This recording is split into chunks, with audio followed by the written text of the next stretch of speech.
नमस्कार, स्वागत है आपका। मैं हूं आपके साथ अमित गर्ग शुक्ला। शुरुआत करते हैं बड़ी खबर के साथ। आगरा में न्यूज 18 की खबर का दमदार असर हुआ है। पाकिस्तान जिंदाबाद के नारे लगाने वाले 3 युवकों को पुलिस ने गिरफ्तार कर लिया है। आरोपी फैजान, सादाब और मुअज्जम को पुलिस ने गिरफ्तार किया है। पाकिस्तान जिंदाबाद के नारे लगाने का वीडियो वायरल हुआ था। 15 अगस्त के दिन हाथों में तिरंगा लेकर स्कूटी पर सवार युवक बड़ी तेजी से पाकिस्तान जिंदाबाद के नारे लगाते हुए आगरा के गोकुलपुरा इलाके से निकले थे। इसी दौरान वहां से गुजर रहे हिंदूवादी नेता ने इनका वीडियो बना लिया। इसके बाद तीनों युवकों के खिलाफ लोहा मंडी पुलिस थाने में शिकायत दर्ज कराई गई थी। पुलिस ने शिकायत पर तीनों युवकों के खिलाफ केस दर्ज किया और फिर उनको गिरफ्तार कर लिया। पुलिस ने तीनों के खिलाफ राष्ट्रीय अखंडता पर प्रतिकूल प्रभाव डालने वाले बयान की धारा 153B के तहत FIR दर्ज की है। आजादी के अमृत महोत्सव पर पीएम मोदी ने देशवासियों से अपने घर में तिरंगा लगाने की अपील की थी। इस दौरान देश के ज्यादातर हिस्सों में लोगों ने तिरंगा यात्रा निकाली थी। इसी कड़ी में जब आगरा में इन लोगों ने तिरंगा यात्रा निकाली, उस दौरान हाथों में तो तिरंगा था, लेकिन पाकिस्तान जिंदाबाद के नारे लगा रहे थे।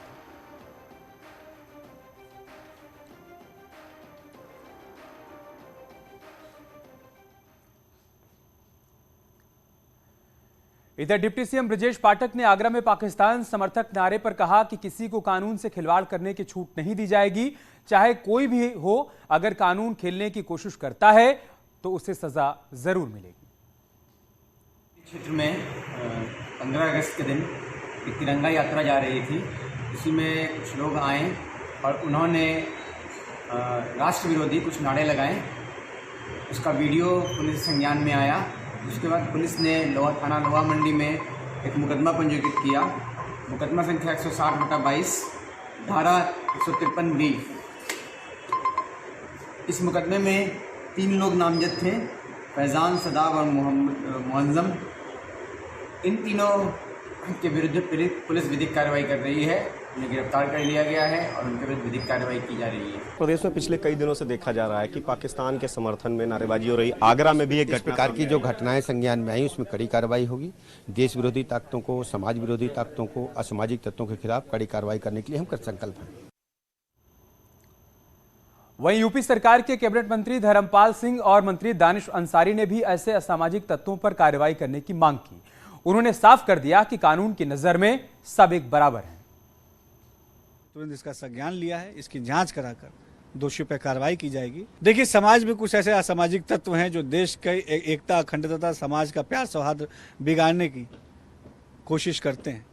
लेकिन हमारी कानून व्यवस्था पूरी तरीके से चाक चौबंद है। किसी को भी ऐसी गतिविधि में संलिप्त नहीं किया जाएगा, परमिशन नहीं दी जाएगी जिससे कि समाज का सौहार्द बिगड़े। हम एक भारत श्रेष्ठ भारत के नारे पे चलते हैं। देखिए, अब आपको तय करना पड़ेगा। इस देश को और उत्तर प्रदेश को वफादार लोगों की जरूरत है, गद्दार लोगों की जरूरत नहीं है। उस अनुरूप सरकार काम कर रही है। वहीं समाजवादी पार्टी ने बीजेपी पर ही निशाना साध दिया है। समाजवादी पार्टी का यह कहना है कि आगरा में पाकिस्तान जिंदाबाद के नारे का वीडियो बीजेपी की IT सेल ने जारी किया। यूपी पुलिस वीडियो की सत्यता की जांच करे। एक वीडियो की बात की जा रही है जिसमें यह कहा जा रहा है कि पाकिस्तान के नारे लगाए गए। इससे पहले भी कई वीडियो इस तरह के जारी हुए। बेसिकली ये बीजेपी की IT सेल से जारी होते हैं और कुछ मीडिया के महकमे इसको जल्दबाजी में बगैर वेरीफाइड किए हुए, बगैर फैक्ट चेक किए हुए इसको प्रचारित किया जाता है और फिर उस पर लोगों की कमेंटबाजी होती है। और अंत में जब उस वीडियो की सत्यता की जांच होती है तो पता चलता है कि ऐसा कुछ नहीं था। ये एक पूरा फॉर्मेट है जो JNU में रोहित वेमुला आंदोलन के समय से शुरू हुआ।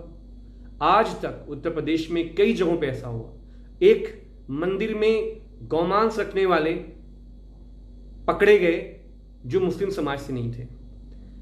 अंबानी जी को कोई फैज करके जान से मारने की धमकी दे रहा था, वो कोई और नाम के निकले। तो मेरा ये कहना है कि इसमें बहुत ज़्यादा जल्दबाजी में बात करने की ज़रूरत नहीं है। उत्तर प्रदेश पुलिस को चाहिए कि पूरे वीडियो की सत्यता की जांच हो। हमें लगता है कि भारत में जब जम्मू एंड कश्मीर में पाकिस्तान जिंदाबाद के अब नारे नहीं लगते हैं तो भारत में किसी की हिम्मत, हैसियत, हाँ नाथूराम गोडसे जिंदाबाद के नारे तो लग सकते हैं, इतनी किसी की हैसियत नहीं है कि वो पाकिस्तान जिंदाबाद के नारे लगाए। और बाराबंकी में एक मदरसे की तिरंगा रैली का वीडियो वायरल हो रहा है, जिसमें मदरसे के बच्चे पाकिस्तान जिंदाबाद के नारे लगाते हुए नजर आ रहे हैं। न्यूज़ 18 इस वीडियो की पुष्टि नहीं करता है। ये वीडियो 15 अगस्त का बताया जा रहा है। तिरंगा रैली के दौरान कुछ बच्चे पाकिस्तान जिंदाबाद के नारे लगा रहे हैं। मामला घुंघटेर इलाके के दीन पनाह का है, जहां दारुल उलूम रसीदिया मदरसे के बच्चों ने तिरंगा रैली निकाली थी। वहीं वायरल वीडियो के आधार पर पुलिस ने मदरसा संचालक और शिक्षकों से पूछताछ की है। पुलिस का कहना है कि बच्चों की उम्र काफी कम है, ऐसे में बच्चों के अभिभावकों को बुलाकर उनकी काउंसलिंग करवाई जाए।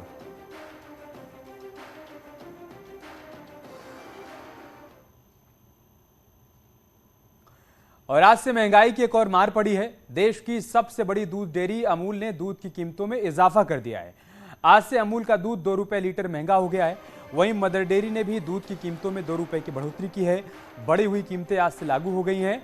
इससे पहले मदर डेयरी ने 6 मार्च को दूध की कीमतों में 2 रुपए का इजाफा किया था प्रति लीटर, यानी 6 महीने के भीतर मदर डेयरी के उत्पाद 4 रुपए प्रति लीटर महंगे हो चुके हैं। वहीं एक साल से कुछ ज्यादा वक्त यानी 13 महीने में कीमतें 6 रुपए प्रति लीटर बढ़ी हैं। पिछले साल 1 जुलाई से अब तक 3 बार में 2-2 रुपए करके दूध महंगा हो चुका है।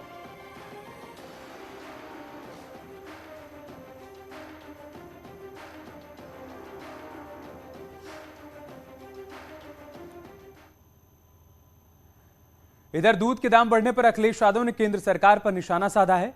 अखिलेश यादव ने ट्वीट करते हुए क्या लिखा है वो हम आपको बताते हैं। अखिलेश यादव ने लिखा है, बीजेपी सरकार में जिस प्रकार दूध महंगा हो रहा है उसे देखकर तो ये लगता है कि अब लोग दूधो नहाओ जैसे आशीर्वाद भी नहीं दे पाएंगे। भाजपाइयों, बच्चों के मुंह से दूध तो न छीनो, ये अखिलेश यादव का ट्वीट है और अपने ट्वीट के जरिए उन्होंने सरकार को निशाने पर लिया है, भारतीय जनता पार्टी पर निशाना साधा है। उनका कहना है कि दूध के दाम जिस तरीके से बढ़ते जा रहे हैं, अब लोग दूधो नहाओ वाला आशीर्वाद भी नहीं दे पाएंगे।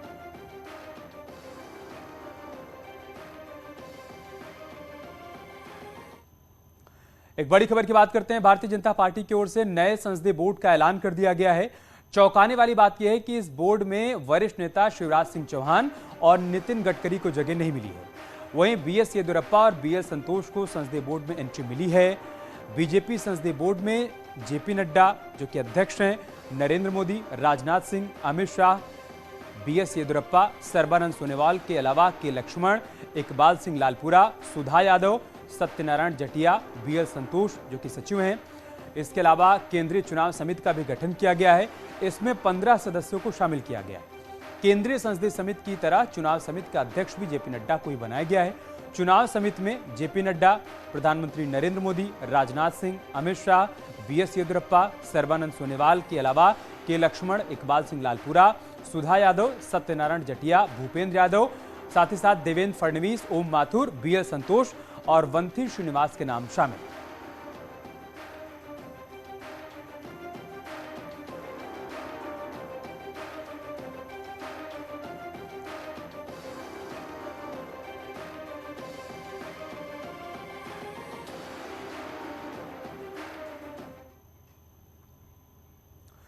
राजनीति की सतह से एक बार फिर विवाद का धुआं उठ रहा है। दरअसल 15 अगस्त के मौके पर एक कार्यक्रम को संबोधित करते हुए पूर्व विधायक और बीजेपी नेता संगीत सोम ने मंच से कुछ ऐसा बोल दिया जिस पर विवाद तेज हो गया है। सवाल सरकार पर उठ रहे हैं।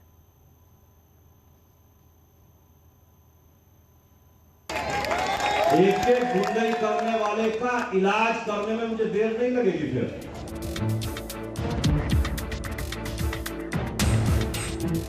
फिर विवाद का संगीत बजा है। मेरठ के धरातल से मंच से सीधी धमकी है, गुंडई करोगे, गड़बड़ी करोगे तो इलाज सीधा होगा। अगर जरा सी भी कस्बे में व्यवस्था बिगाड़ने की किसी ने कोशिश करी तो आप जानते हैं कि संगीत सोम कस्बे में एक गुंडई करने वाले का इलाज करने में मुझे देर नहीं लगेगी। फिर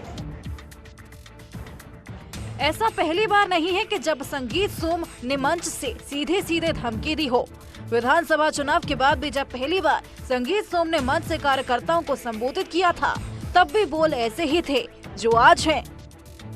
कस्बे की व्यवस्था एक आदमी ने भी बिगाड़ने की कोशिश करी तो आप जानते हैं कि पीछे भी मैंने क्या इंतजाम करे और आगे भी क्या करूंगा। ताकत में कम नहीं हुआ हूं मैं। किसी के दिमाग में ये गलत फहमी हो कि संगीत सोम ताकत मतलब अभी 100 विधायकों के बराबर अभी हूं अकेला मैं।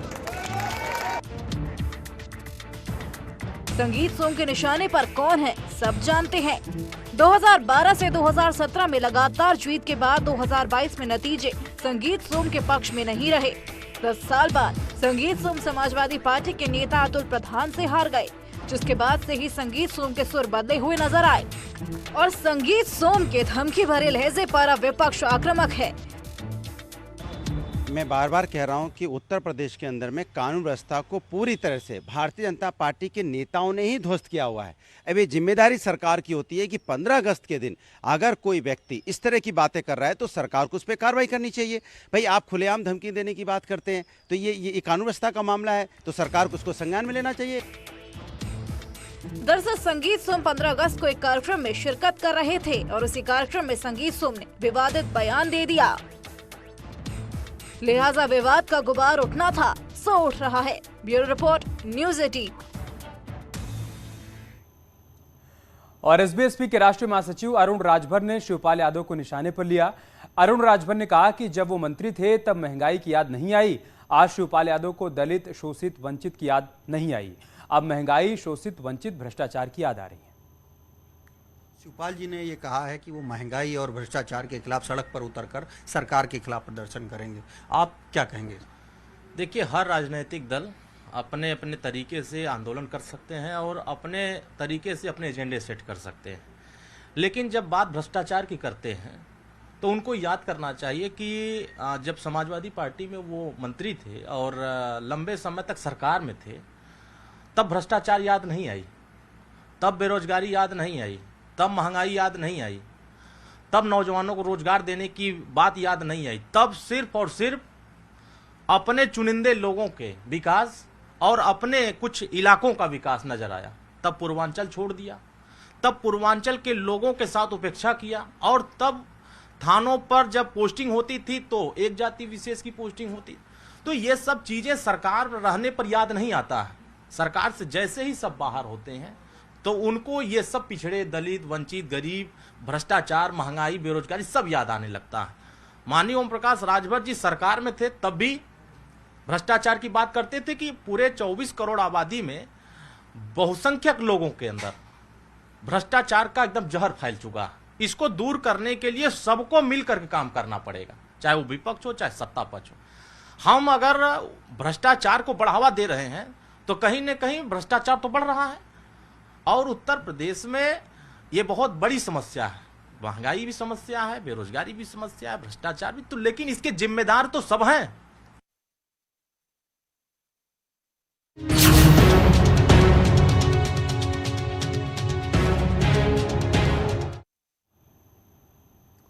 और अब खबर मैनपुरी से, जहां पर पुलिस लाइन का एसपी ने निरीक्षण किया और खाने की आ रही शिकायतों को लेकर मेस में छापेमारी की।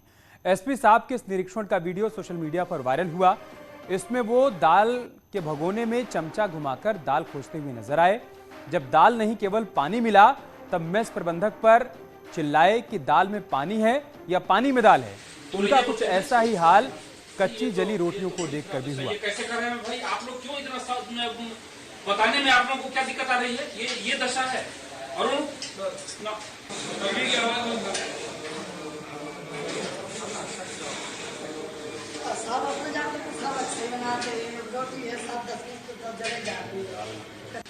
दाल तो यार पानी है, दाल कम लग रहा है, पानी ज्यादा लग रहा है। ये क्या है? ये दाल है, ये लाओ।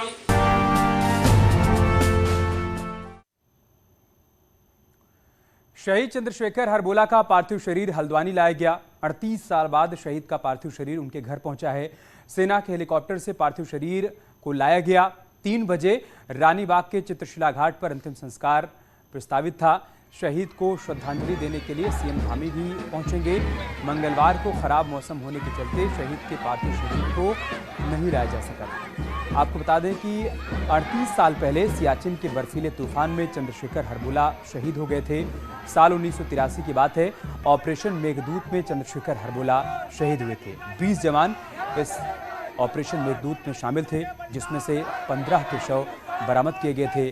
5 के शव उस वक्त बरामद नहीं किए गए थे, उनको शहीद माना गया था। और अभी कुछ दिन पहले ही चंद्रशेखर हरबोला के घर सेना की तरफ से फोन आया कि चंद्रशेखर हरबोला का पार्थिव शरीर मिल गया है, जिसे जल्द ही उनके घर लाया जाएगा। और आज पार्थिव शरीर उनके घर पहुंचा, तब श्रद्धांजलि देने के लिए तमाम लोगों की भीड़ वहां पर इकट्ठा थी। सीएम पुष्कर सिंह धामी ने भी उनको नमन किया। वहां पहुंचकर तमाम मंत्री भी पहुंचे, उन्होंने भी चंद्रशेखर हरबोला को नमन किया, उनकी शहादत को सलाम किया। अब से थोड़ी देर बाद उनका अंतिम संस्कार किया जाएगा, लेकिन उससे पहले उनके पार्थिव शरीर को यहां दर्शन के लिए रखा गया, जहां पर न सिर्फ हल्द्वानी के बल्कि आसपास के इलाके से भी लोग पहुंचे उनके अंतिम दर्शन के लिए। 38 साल तक परिवार ने लंबा इंतजार किया और 38 साल बाद उनको चंद्रशेखर हरबोला के अंतिम दर्शन का मौका मिला। लिहाजा न सिर्फ परिवार के लोग बल्कि खुद मुख्यमंत्री पुष्कर सिंह धामी, सरकार में मंत्री भी यहां पर पहुंचे। सभी ने चंद्रशेखर हरबोला को नमन किया, पुष्प अर्पित किए और उनकी शहादत को सलाम किया।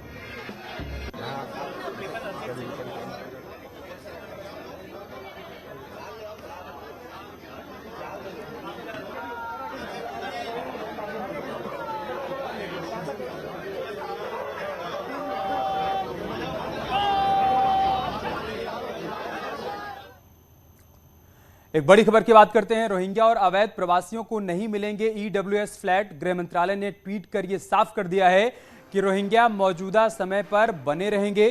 ये गृह मंत्रालय की तरफ से ट्वीट के जरिए जानकारी दी गई है। गृह मंत्रालय के दिल्ली सरकार को निर्देश भी सामने आ गए हैं। वर्तमान जगह को डिटेंशन सेंटर घोषित करे सरकार, यह भी साफ कर दिया गया है गृह मंत्रालय की तरफ से। ये ट्वीट आया है, ट्वीट में क्या कुछ लिखा गया है वो भी हम आपको दिखा रहे हैं, लेकिन इसका सीधा सीधा मतलब यह है कि रोहिंग्या और अवैध प्रवासियों को ईडब्ल्यूएस फ्लैट उपलब्ध नहीं कराए जाएंगे। इस बात के निर्देश दिए गए हैं। दिल्ली सरकार ने रोहिंग्याओं को एक नए स्थान पर स्थानांतरित करने का प्रस्ताव रखा था। रोहिंग्या वर्तमान स्थान पर बने रहेंगे क्योंकि एमएचए पहले ही विदेश मंत्रालय के माध्यम से संबंधित देश के साथ अवैध विदेशियों के निर्वासन का मामला उठा चुका है। अवैध विदेशियों को कानून के मुताबिक उनके निर्वासन तक डिटेंशन सेंटर में ही रखा जाना है। दिल्ली सरकार ने वर्तमान स्थान को डिटेंशन सेंटर घोषित नहीं किया है। उन्हें तत्काल ऐसा करने के निर्देश भी गृह मंत्रालय की तरफ से दिए गए।